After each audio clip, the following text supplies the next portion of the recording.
नमस्ते दोस्तों, जोहार। मैं अभिषेक चक्रवर्ती आप सभी का अपने YouTube चैनल पर स्वागत करता हूं। दोस्तों आज की इस वीडियो में हम लोग क्लास 10 का मोस्ट इंपोर्टेंट क्वेश्चंस देखने वाले हैं, जो कि आप सभी का डिमांड है। दोस्तों क्लास 9 में भी इस चैनल के थ्रू से जुड़कर जो जो इंपॉर्टेंट क्वेश्चंस मैंने बताया था वो सभी आपके एग्जाम में डायरेक्ट देखने को मिले थे। बहुत सारे स्टूडेंट्स जुड़े हुए हैं, उनको मालूम होगा कि इस चैनल से बहुत सारे क्वेश्चन जो है क्लास 9 में देखने को मिले, और क्लास 10 में भी जो मैं क्वेश्चन आप लोग को दे रहा हूं दोस्तों, उसमें से बहुत सारे क्वेश्चन आप लोग को एग्जाम में डायरेक्ट यहीं से देखने को मिलेंगे। तो चलिए दोस्तों, बिना किसी देरी के वीडियो को स्टार्ट करते हैं और जल्दी जल्दी अपने दोस्तों के साथ शेयर कर दीजिए और लाइक और कमेंट करके अपना जरूर फीडबैक दीजिएगा कि और भी मैं इसका सीरीज ले आऊं या नहीं लाऊं। ठीक है, तो चलिए दोस्तों एक एक क्वेश्चंस को देखते हैं। सबसे पहला क्वेश्चन आप देख सकते हो दोस्तों, क्या पूछा गया यहाँ पे क्वेश्चन नंबर 1 पे। ठीक है, तो यहाँ पे 1 पे दिया गया बिंदुओं -5,7 तथा -1,3 के बीच की दूरी ज्ञात कीजिए। यानी दोस्तों आपको दूरी निकालने बोला गया है, और दूरी का सूत्र आप सभी जानते हैं क्या होता है दोस्तों, √(x1 - x2) का whole square plus y1 - y2 का होल स्क्वायर। दोस्तों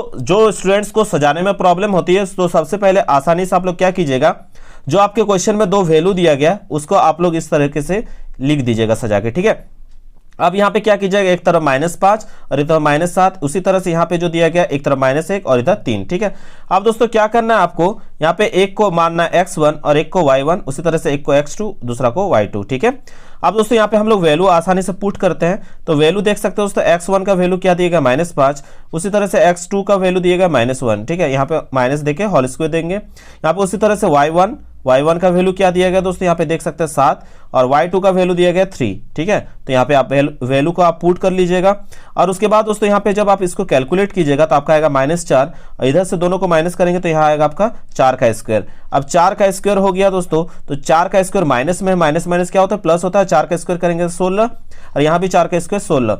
ठीक है, और इन दोनों को जोड़ेंगे तो दोस्तों मेरा क्या आएगा, 32 आएगा। क्या आएगा, 32। ठीक है, तो यहाँ पे हम लिख सकते हैं दोस्तों, इसको रूट को तोड़ने के लिए क्या लिखेंगे, 16 गुने 32, क्योंकि हम जानते हैं कि 16 का रूट बाहर निकल जाएगा। 16 का रूट किसके रूप में बाहर निकलेगा, 4 के रूप में, और रूट जो है 2 का वैल्यू नहीं निकलेगा, टूटेगा नहीं, तो यहाँ पे आपको इसको रूट में ही रखना है। तो बिल्कुल ही आसानी से बना सकते हो दोस्तों, और एग्जाम में आप 3 मार्क्स ले सकते हैं। अब इसके बाद दोस्तों क्वेश्चन नंबर 3 देख सकते हैं, जो कि इंपॉर्टेंट क्वेश्चन है। क्या पूछा गया है, मान ज्ञात कीजिए 2tan² 45 प्लस cos² 30 डिग्री, यहाँ पे दिया गया -sin² 60 डिग्री। ठीक है, तो 2tan² 45 plus cos² 30 degree plus -sin² 60 degree. ठीक है, तो यहाँ पे दोस्तों 2 के जगह 2, tan 45 के जगह 1 बैठा देंगे।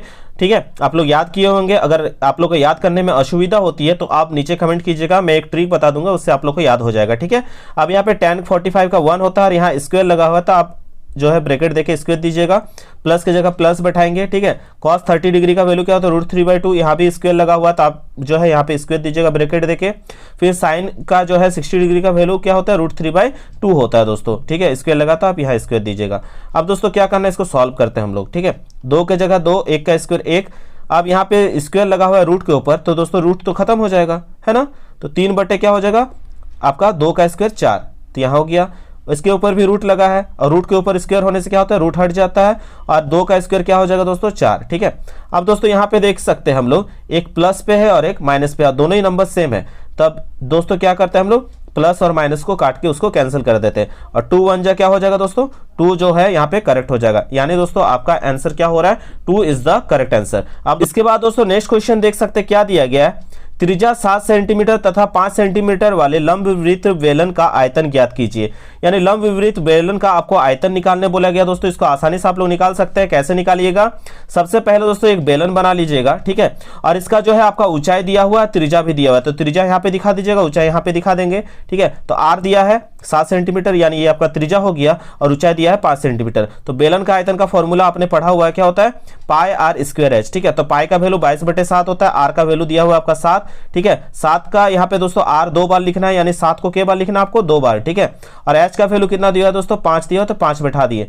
अब दोस्तों यहाँ पे आप ओवरऑल कैलकुलेट कीजिएगा, आप जब इसको पूरा निकालिएगा मान इसका, तो 7 से 7 कट जाएगा, तो 22 गुने 7 गुने 5, तो आपका आ जाएगा 770 सेंटीमीटर स्क्वायर। तो आसानी से आप दोस्तों इसका आंसर निकाल सकते हैं। चलिए अब नेक्स्ट क्वेश्चन की ओर चलते हैं दोस्तों।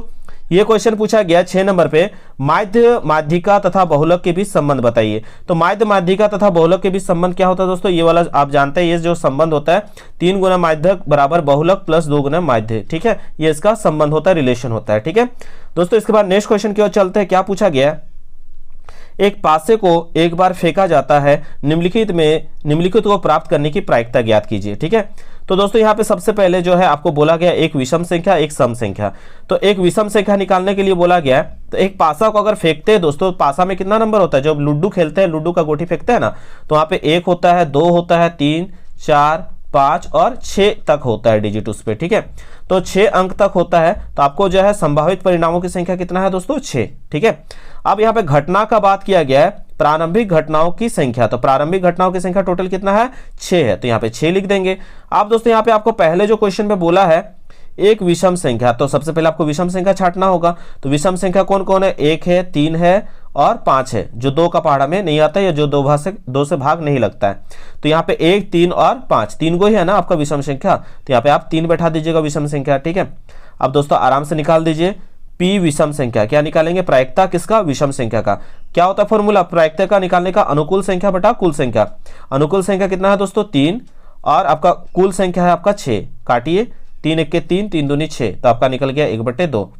अब दोस्तों यहाँ पे निकालने बोला गया आपका सम संख्या, तो इसी तरीके से इसको आप सम संख्या को छांट सकते हैं, 2, ठीक है, जो 2 से भागा लगता है, 4 भी और 6 भी, यानी टोटल के गो है दोस्तों, सम संख्या भी आपका 3 गो है। ठीक है, अब इसका फॉर्मूला बैठा दीजिए, P किसका निकाल रहे, प्रायिकता सम संख्या का, अनुकूल संख्या बटा कुल संख्या, तो आप बैठा दीजिए। अनुकूल संख्या कितना है दोस्तों आपका है, यहाँ पे देख सकते हैं 3 और कुल संख्या 6, तो 3 1 के 3, 3 दूनी 6, यानी इसका भी वैल्यू क्या निकला, 1/2। तो आसानी से दोस्तों आप इसको आंसर ला सकते हैं। ठीक है, याद रखिएगा, बहुत सारे इजी चैप्टर होते हैं दोस्तों, उसका हम लोग प्रैक्टिस करके नहीं जाते और वहाँ एग्जाम जाके वहाँ पे माइंड से आउट हो जाता है, तो इन सब चीज़ों का आप लोग ख्याल रखा कीजिएगा। चलिए नेक्स्ट क्वेश्चन देख सकते हैं सेक्शन बी में। अभी तक हम लोगों ने 2 मार्क्स वाले क्वेश्चन को देख लिया, अब 3 मार्क्स वाले क्वेश्चन देख सकते हैं। बिंदु 5 - 6 और -1,4 को जोड़ने वाली रेखाखंड को y अक्ष के किस अनुपात में विभाजित करती है। ठीक है, तो दोस्तों विभाजित करने वाला क्वेश्चन आप लोग बनाए हैं, क्या लिखा गया लिखिएगा आप लोग आंसर पे इसका जब हल कीजिएगा। ठीक है, तो हल करने के टाइम में लिखिएगा प्रश्न से रेखाखंड को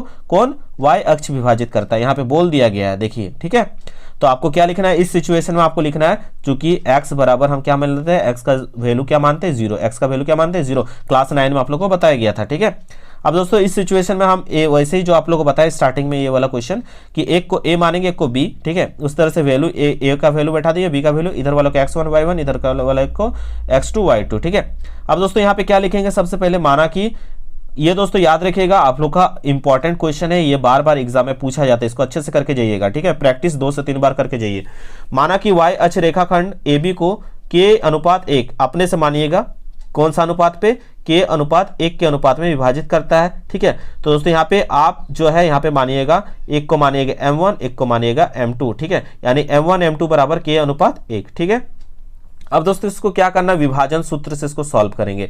अब विभाजन सूत्र तो आप जानते ही है क्या होता है, विभाजन सूत्र का फॉर्मूला x बराबर m1।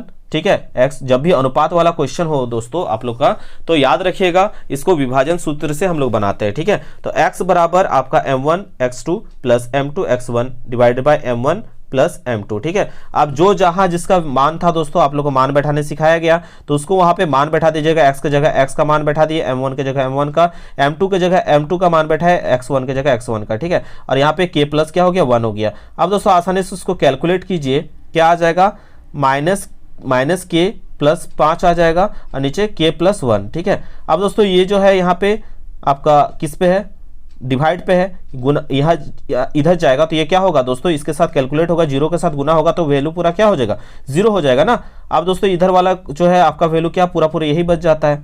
अब दोस्तों आसानी से निकाल सकते हैं हम लोग, जो है k को इधर लेके आएंगे, माइनस में था तो इधर आ जाएगा तो आपका प्लस में हो जाएगा, यानी आपका k का वैल्यू एग्जैक्ट कितना निकला, 5। ठीक है, तो दोस्तों हम इस तरह से कह सकते हैं वांछित जो है, पहला तो आपको मालूम था ना क्या लिया था, 1 का अनुपात आपने k माना था, 1 का अनुपात को 1। ठीक है, तो दोस्तों आपका 1 का तो वैल्यू मालूम है कि 1 होगा, लेकिन ये k का वैल्यू आपको मालूम नहीं था, तो अर्थात वांछित अनुपात क्या निकल गया दोस्तों, आपको पता चल गया k का वैल्यू हमको निकल चुका 5, यानी इस k के जगह पे होगा 5। ठीक है, यानी आंसर क्या निकलेगा, 5:1। तो दोस्तों इस क्वेश्चन को भी आप लोग अच्छे से प्रैक्टिस करके चलिए। अब दोस्तों नेक्स्ट क्वेश्चन देख सकते हैं जो काफी ज्यादा इंपॉर्टेंट क्वेश्चन है और आप लोग का ये जो है 5 मार्क्स में पूछा जा रहा है। तो दोस्तों यहाँ पे देख सकते हैं बोला क्या गया है, धरती पर एक मीनार ऊर्ध्वाधर खड़ी है। ठीक है, धरती पर, तो आप सबसे पहले एक धरती बना दीजिएगा और एक मीनार बना दीजिएगा। ठीक है, जो मीनार जो है ऊर्ध्वाधर खड़ी यानी सीधी खड़ी है। ठीक है, मीनार के पाद बिंदु से 15 मीटर दूर, यानी जो ये मीनार है ये जमीन और लेवल से जो है जमीन का स्तर से कितने दूरी पर है, 15 मीटर दूर है। तो यहाँ पे 15 मीटर दिखा दीजिएगा, ठीक है, और यहाँ पे मीनार, ठीक। अब उसके बाद क्या बोला गया, मीनार के उन्नयन कोण, मीनार के शिखर का उन्नयन कोण तो कितना डिग्री है दोस्तों, 60 डिग्री। तो यहाँ पे आप जो है बना दीजिएगा एंगल बना के कितना डिग्री, 60 डिग्री, ठीक है। तो आपको निकालने बोला गया मीनार की ऊंचाई ज्ञात कीजिए। तो मीनार का ऊंचाई को आप क्या मान लीजिएगा, h, क्या मानिएगा दोस्तों, h मीटर, ठीक है। अब आसानी से हम लोग कैलकुलेट करते हैं। तो चलिए सबसे पहले हमने क्या माना दोस्तों, माना कि ए बी एक क्या है, मीनार है जिसकी ऊंचाई h मीटर, और बी सी जो है दोस्तों कितना है, हमने माना है 15 मीटर, जो कि क्वेश्चन में दिया हुआ है।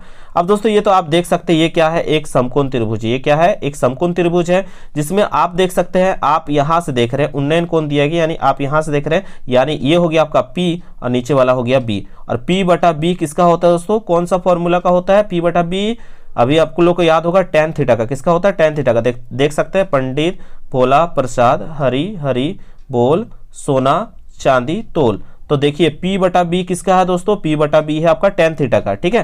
तो tan थीटा का यहाँ पे आपका फॉर्मूला बैठाना पड़ेगा, क्योंकि आपके पास P और B दिया हुआ है। तो यहाँ पे आप लिख सकते हैं, अब समकोण त्रिभुज ABC में कितना डिग्री के लिए बोला गया था दोस्तों, 60 डिग्री के लिए उन्नयन कोण बोला गया था। तो यहाँ पे लिखेंगे tan 60 डिग्री, ठीक है। और A का जो है आप देख सकते हैं P बटा B, यानी P हो गया आपका AB और B हो गया दोस्तों आपका BC, ठीक है। तो आप लिख दीजिएगा। अब उसके बाद tan 60 डिग्री का वैल्यू आप सबको याद होना चाहिए, क्या होता है, √3 होता है, ठीक है। और AB का वैल्यू आपके पास h दिया हुआ था, AB हमने h माना था, और आपका BC जो हम लोग का दिया हुआ था क्वेश्चन में कितना, 15 मीटर। अब दोस्तों इसके नीचे कुछ नहीं है तो हम क्या मान लेंगे, 1 मान लेंगे। क्रॉस मल्टीप्लिकेशन कीजिएगा, ठीक है। तो क्रॉस मल्टीप्लिकेशन करेंगे हम लोग, तो h को 1 के साथ करेंगे तो h ही होगा, और 15 को √3 के साथ करेंगे तो 15√3 मीटर, ठीक है। तो अतः मीनार की ऊंचाई जो है आपका क्या आएगा, 15√3 मीटर, ठीक है। तो ये आपका करेक्ट आंसर हो जाएगा। चलिए नेक्स्ट क्वेश्चन की ओर चलते हैं दोस्तों। इस तरह से आप लोग सॉल्व कीजिएगा, आपका एग्जाम में अच्छा स्कोर होने वाला है। चलिए ये आपका हो गया दोस्तों एग्जाम के लिए 5 मार्क्स कंफर्म, ठीक है। ये क्वेश्चन बार बार आप लोग देखिएगा प्रीवियस ईयर में रिपीट होते रहता है, ठीक है। चलिए नेक्स्ट क्वेश्चन की ओर चलते हैं। बिल्कुल ही आसानी से आप लोग को बनाना है, ज्यादा टफ लैंग्वेज का यूज यहाँ पे नहीं करेंगे हम लोग, ठीक है दोस्तों। इसके बाद और एक इंपॉर्टेंट क्वेश्चन यहाँ पे देख सकते हैं, क्या दिया गया है, यदि tan A बराबर cot B तो सिद्ध कीजिए A प्लस B बराबर 90 डिग्री।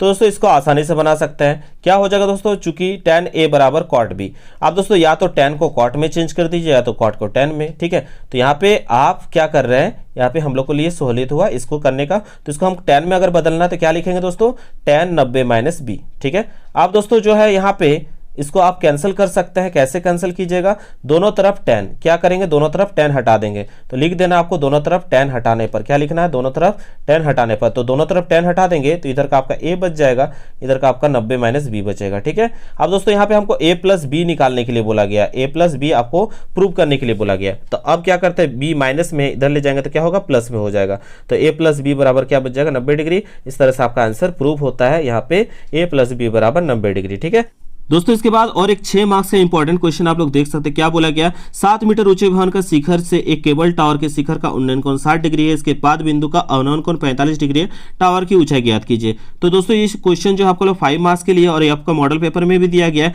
और प्रीवियस ईयर क्वेश्चन में भी कई बार है, यानी ये एग्जाम में आपका फिक्स हो चुका आएगा, ठीक है। दोस्तों सबसे पहले हम लोग 60 मीटर ऊंचा भवन बना देते हैं और एक केबल टावर बना देते हैं, ठीक है। अब दोस्तों हमने ये तो बना दिया, अब क्या करना है दोस्तों, हमको जो बोला गया वो हम लोग करते हैं। सबसे पहले बोला गया 60 डिग्री उन्नयन कोण, तो यहाँ पे 60 डिग्री का उन्नयन कोण हम बना दिए। और दूसरा जो है दोस्तों आपको बोला गया 45 डिग्री का अवनमन कोण, ठीक है। अवनमन कोण यानी दोस्तों ऊपर से नीचे की ओर देखते हैं, तो आप ये भी बना दिए, ठीक है।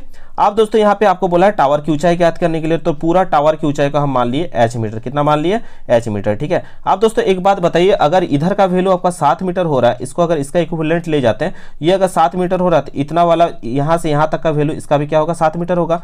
यानी जो ये बचा हुआ हिस्सा है ये आपका क्या हो जाएगा, टोटल जो h वैल्यू है उससे कितना कम होगा, 7 कम होगा, 7 मीटर। तो यहाँ पे 7 जो है आप माइनस में दिखाइएगा, h माइनस क्या हो जाएगा, रिमेनिंग पार्ट 7 होगा, ठीक है। अब दोस्तों यहाँ पे इसको जो है ये वाला वैल्यू जो यहाँ से यहाँ तक का वैल्यू टावर और भवन के बीच का जो दूरी है इसको हम मान लेते हैं कितना मीटर, x मीटर, क्या मानते हैं, x मीटर। तो इसको भी क्या मानेंगे दोस्तों, x मीटर मानेंगे, ठीक है। तो अब दोस्तों हम लोग नामकरण थोड़ा कर देते हैं। क्या नामकरण करते हैं, इसको A B, ये हो गया C, ये हो गया D और ये हो गया E, ठीक है। अब दोस्तों जैसे हम लोगों ने समझा उसी हिसाब से हम लोग इसको लिखते भी हैं। क्या लिखेंगे, माना कि ए बी को क्या माना था दोस्तों, हमने एक भवन माना था जिसकी ऊंचाई क्या है 7 मीटर, और सी से लेकर ई तक, कहाँ सी से लेकर ई तक ये क्या है, केबल टावर है जिसकी ऊंचाई हमने क्या माना था दोस्तों, h मीटर। ठीक है, लिख दिए। अब दोस्तों इसके वजह से क्या होता है कि इधर वाला 7 हो रहा है तो इधर वाला भी क्या होगा, 7 होगा, यानी ये यहाँ से सी और डी का वैल्यू क्या होगा दोस्तों, 7 होगा। ये तो आपको कंफर्म हो चुका था, यानी BC और यहाँ पे कौन सा दोस्तों, ये जो आपने देखा BC और AD, अब दोस्तों हम देख रहे हैं अगर ये और ये बराबर होता है तो ये और ये भी क्या होगा, बराबर होगा। ठीक है, तो यहाँ पे दोस्तों क्या हो रहा है, BC बराबर AD, दोनों का ही वैल्यू क्या मान लिए, x, क्या माने दोस्तों, x। ठीक है, अब दोस्तों ED जो है निकालने के लिए हमने क्या बताया था, ये जो बचा हुआ वैल्यू है यहाँ से यहाँ तक का, तो ये जो वैल्यू है टोटल वैल्यू में से कितना मीटर कम करेंगे, 7 मीटर, तो ये वाला आपका जो है ED का वैल्यू जो है आपका निकल जाएगा। ठीक है, तो ED आपका क्या निकला, h-7। ठीक है, तो दोस्तों थोड़ा लंबा जो है आपका क्वेश्चन भी है और थोड़ा जो है आपका मार्क्स भी थोड़ा लंबा है, इसलिए आपको थोड़ा मेहनत भी करना है और समझना भी है। ये ज़्यादा हार्ड नहीं है, 1 से 2 बार सुनिएगा आपका हो जाएगा। तो क्या लिखेंगे दोस्तों आप, समकोण त्रिभुज ABC में, तो समकोण त्रिभुज ABC में देखिएगा तो आपका जो है कितना डिग्री का है, 45 डिग्री। कितना डिग्री है दोस्तों, 45 डिग्री, और P और B का वैल्यू दिया है, P बटा B किसका होता है, tan का होता है, और tan 45 डिग्री यहाँ लिखेंगे और इसका फॉर्मूला में क्या है, AB बटा BC होगा। ठीक है, यानी P बटा B का वैल्यू, अब tan 45 डिग्री का क्या होता है, 1 होता है। ठीक है, अब यहाँ पे हो जाएगा आपके क्या दोस्तों, AB का था 7 माने थे और इसका क्या दिया हुआ था, x, इसका क्या दिया हुआ था, BC का हमने माना हुआ था, BC का वैल्यू क्या, x। ठीक है, तो यहाँ पे आपको x लिखना है। अब दोस्तों क्रॉस मल्टीप्लिकेशन कीजिए, यहाँ x से गुना होगा तो एक क्या हो जाएगा, x बराबर 7, इसको मान लेंगे हम लोग समीकरण 1। ठीक है, अब दोस्तों यहाँ पे ADE पूरा ले लेते हैं, किसको लेते हैं, पूरा ही बड़ा जो त्रिभुज है ADA, फिर आपका लेते हैं D और पूरा E को ले लेते हैं। ठीक है, ADE, हमने नीचे वाला किया था, ऊपर वाला पूरा ADE को ले लेते हैं। तो ADE भी जो है दोस्तों उस पर भी आपका जो है देख सकते हैं P और B का ही मान दिया हुआ है, और P और B का मान दिया रहे तो भी आप क्या बैठाइएगा, tan 60 डिग्री बैठाइएगा, है ना। तो क्या हो रहा है, tan 60 डिग्री, P और B, P बटा B कौन कौन है, DE, P कौन है यहाँ दोस्तों, DE है, P कौन है आपका, DE जो है आपका P है। ठीक है, और यहाँ पे आपका DE जो है आपका P हो रहा है, तो यहाँ पे आपका B कौन हो रहा है दोस्तों, आप देख सकते हैं B जो है आपका AD है। ठीक है, अब दोस्तों यहाँ पे जो जिसका वैल्यू है वहाँ बैठा दीजिए 60 डिग्री की जगह √3, और यहाँ पे जो मान था h-7 माना था ना AD का वैल्यू हम लोगों ने। ठीक है, यहाँ पे देख सकते हैं, और AD का वैल्यू जो है दोस्तों x हो जाएगा यहाँ पे। ठीक है, अब दोस्तों इसके साथ कैलकुलेट करेंगे तो क्या हो जाएगा, √3 हो जाएगा, क्या हो जाएगा दोस्तों, √3x हो जाएगा। ठीक है, अब √3x यहाँ पे करने से पहले आप लोग देख सकते हैं x का वैल्यू आपने समीकरण में कितना मान के रखा हुआ, 7, तो यहाँ x की जगह क्या बैठा देंगे, 7 बैठा देंगे। कहाँ से बैठाए, समीकरण 1 से। ठीक, अब इसके बाद दोस्तों देख सकते हैं वैल्यू जो है, आप इसको 7 को अगर √3 से गुना कीजिएगा तो 7 √3 होगा, और यहाँ पे h को जो है अगर ऐसे रहने देंगे हम लोग जैसे का वैसे ही। ठीक है, अब h को अकेले करना तो ये माइनस पे उधर जाएगा तो क्या हो जाएगा, प्लस पे हो जाएगा, 7 और 7 कॉमन मिल जाएगा आपका दोस्तों, तो 7 जो है अंडर रूट क्या हो जाएगा, √3 + 1 हो जाएगा आपका यहाँ पे मीटर। ठीक है, यानी इस तरह से दोस्तों आपको पता चल चुका है कि इसका ऊंचाई क्या निकला, 7, h बराबर 7 √3 + 1 मीटर। ठीक है, तो ये आपका आंसर करेक्ट हो जाता है। इस तरह से इसको सॉल्व कीजिएगा और 1 से 2 बार जो आप लोग प्रैक्टिस कीजिएगा, आपका 5 मार्क्स कंफर्म हो जाएगा। ठीक है, चलिए नेक्स्ट क्वेश्चन की ओर चलते हैं दोस्तों।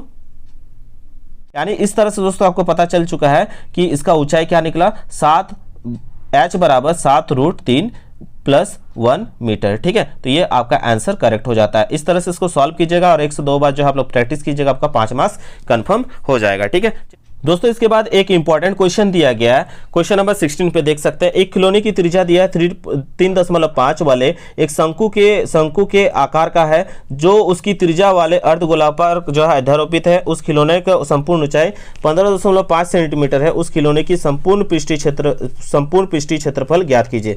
तो सबसे पहले आप खिलौना बना दीजिएगा। क्या बनाइएगा दोस्तों, एक खिलौना बना दीजिएगा और उसमें जो जो चीजें बोलेगी वो शो कर दीजिएगा। इसका ऊंचाई बोला गया 15.5 सेंटीमीटर, आप दिखा दीजिएगा। खिलौना का त्रिज्या आप लोग का दिया गया 3.5 सेंटीमीटर। ठीक है, और संपूर्ण ऊंचाई दिया है 15.5 सेंटीमीटर। तो शंकु का ऊंचाई जो आपको निकालना है तो क्या कीजिएगा, जो इसका त्रिज्या है उससे टोटल वैल्यू को माइनस कर देंगे तो ये आपको मिल जाएगा। अब दोस्तों चूंकि हमको क्या इस पे जरूरत होता है, इसका फॉर्मूला में तिर्यक ऊंचाई का जरूरत होता है शंकु का फॉर्मूला में। तो तिर्यक ऊंचाई का फॉर्मूला आप सभी जानते हैं, √h² + r²। मान बैठा दीजिएगा, लास्ट में आपका कैलकुलेट करके बचेगा 12.5 सेंटीमीटर। कितना आ जाएगा दोस्तों, 12.5 सेंटीमीटर। अब दोस्तों आपको निकालना है खिलौने का संपूर्ण पृष्ठीय क्षेत्रफल। तो खिलौने का संपूर्ण पृष्ठीय क्षेत्रफल क्षेत्रफल के लिए क्या करेंगे, अर्धगोले का पृष्ठीय क्षेत्रफल, और इसमें क्या था, समकोण पृष्ठीय क्षेत्रफल, क्योंकि उस पे अर्धगोला भी आकार था और इस पे जो है शंकु आकार भी था, तो इसलिए दोनों का ही जो है क्षेत्रफल को जोड़ना जरूरी है।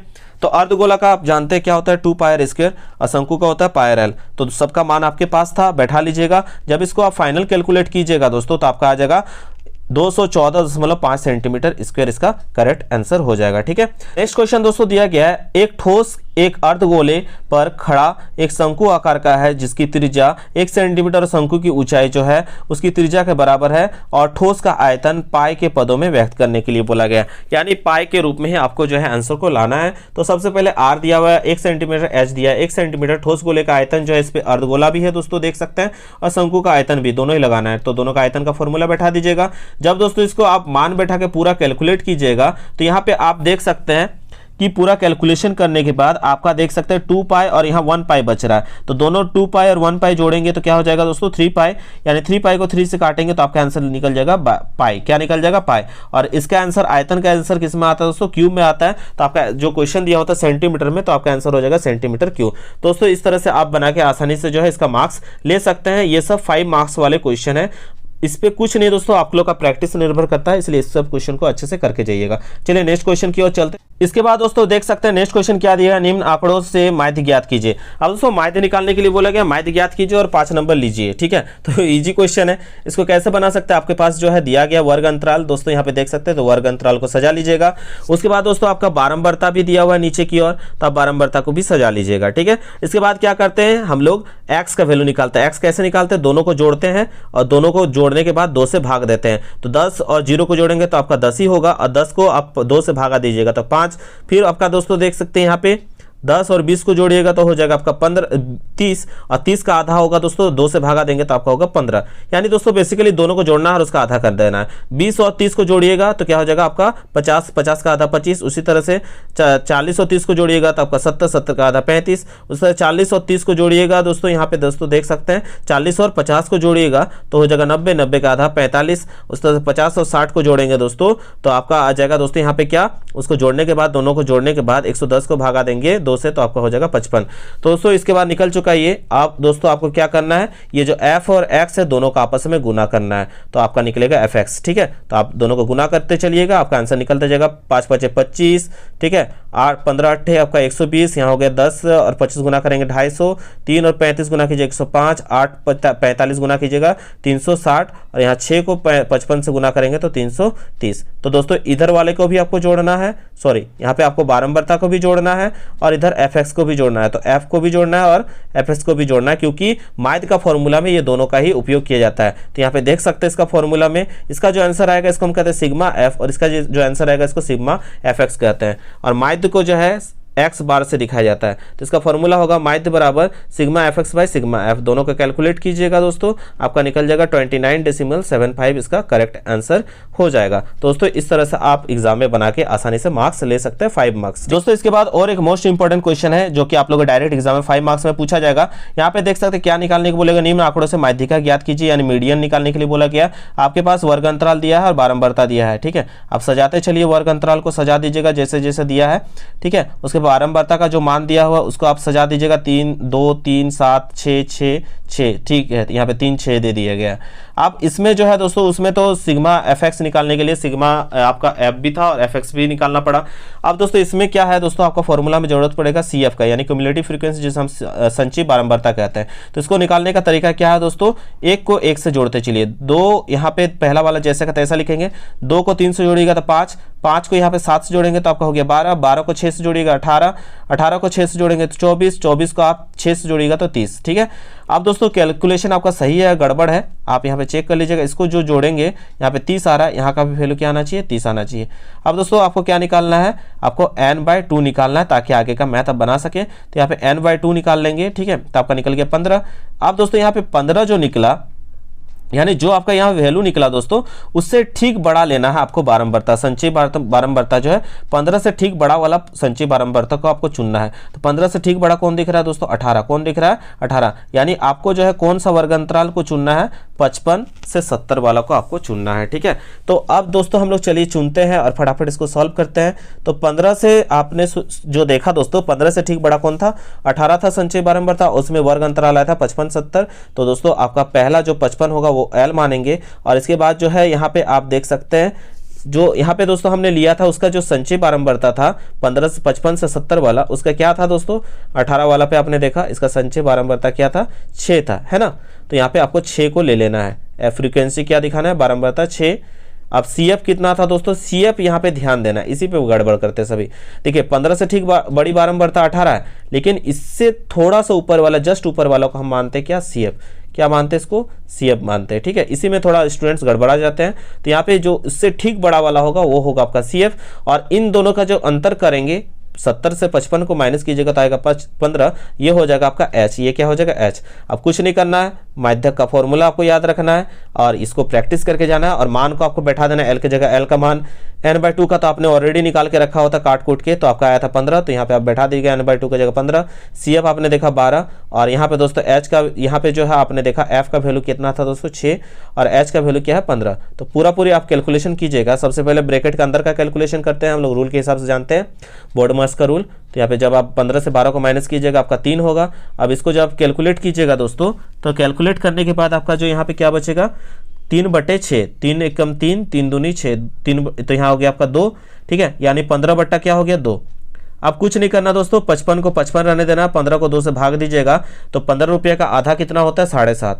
तो 7.5 हो गया, 55 और 7.5 को जोड़ेंगे तो आपका आएगा 62.5। ये आपका करेक्ट आंसर हो गया। तो दोस्तों इस तरह से माध्यक को बना के एकदम आप 5 मार्क्स कंफर्म कर सकते हैं। दोस्तों अगर इस वीडियो को आप देख लेते हैं ना, और इसी टाइप का क्वेश्चन आता है, तो तय मानिए बहुत सारा क्वेश्चन आपका सब्जेक्टिव में सही होने वाला है। ठीक है, और ये क्वेश्चन आप प्रैक्टिस करके जाइएगा, और NCERT बुक में जितना क्वेश्चन दिया उसको भी आप प्रैक्टिस करके जाइएगा। ठीक है, तो आशा करते हो दोस्तों आज का वीडियो आप सबको समझ में आया होगा। अगर आप लोग चाहते हैं कि इसी तरह से मैं और भी आप लोग के हेल्पफुल वीडियोस बनाऊं, तो नीचे कमेंट करके जरूर बताइएगा। अगर वीडियो थोड़ा सा भी हेल्पफुल लगा तो please like share and comment करना ना भूलें।